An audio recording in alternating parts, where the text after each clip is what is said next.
बत्तीस शिराळाचे नागपंचमी म्हणलं की सगळ्यांच्या मनात पहिली गोष्ट येते ती म्हणजे जिवंत नागांची पूजा. तर आज आपण जाणून घेणार आहोत की जिवंत नागांची पूजेची सुरुवात कशी झाली.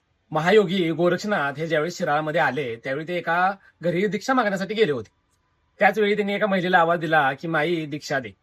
त्यावेळी त्या महिलेने यायला थोडा विलंब केला, म्हणजे थोडा वेळ झाला तिला यायला. तर त्याच वेळी आल्यानंतर गोरक्षनाथांनी विचारलं की माई उशीर का झाला. त्याच वेळी ती महिला बोलली, मी आमच्या घरी जी नागदेवतेची मूर्ती आहे मी त्याची पूजा करत होतो. हे ऐकून महाराजांना खूप छान वाटलं. महिलेची देवाबद्दल असणारी नागदेवतेबद्दल असणारी श्रद्धा ऐकून महाराज बोलले, मी तुला जिवंत नाग दिला तर तू पूजणार का. महिला देखील धाडसी होती. महिला बोलली, हो नक्कीच पूजेन.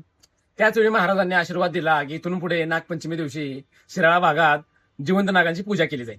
पण प्रश्न आला पुढे की इथून पुढे दरवर्षी जिवंत नाग पकडून आणणार कोण. त्याचबरोबर शिराळ्यातील कोतवाल बांधव जे आहेत शिराळ्यातील त्यांनी पुढाकार घेतला व महाराजांना शब्द दिला की इथून पुढे दरवर्षी नागपंचमीच्या दिवसांमध्ये आम्ही जिवंत नागांना पकडून आणू, त्यांची मनोभावनेने पूजा करू. त्याचबरोबर नागपंचमी झाली की त्यांना सुखरूप योग्य ठिकाणी त्यांना परत आहे असं सोडलं जाईल. तर हा पुढाकार कोतवाल बांधवांनी दिल्यामुळे तिथून पुढे महाराजांनी आशीर्वाद दिला सर्व शिराळकरांना आणि हीच परंपरा पूर्ण शिराळभर पसरली गेली आणि जिवंत नागांची पूजेची प्रथा अशीच शेकडो वर्षांपासून सुरू राहिली.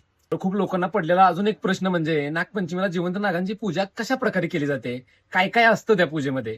तर हे आपण समजून घेणार होतो भाग क्रमांक 3 मध्ये. त्यामुळे भाग क्रमांक 3 बघण्यासाठी आपल्या आयडीला आजच फॉलो करा आणि व्हिडिओला लाईक करा.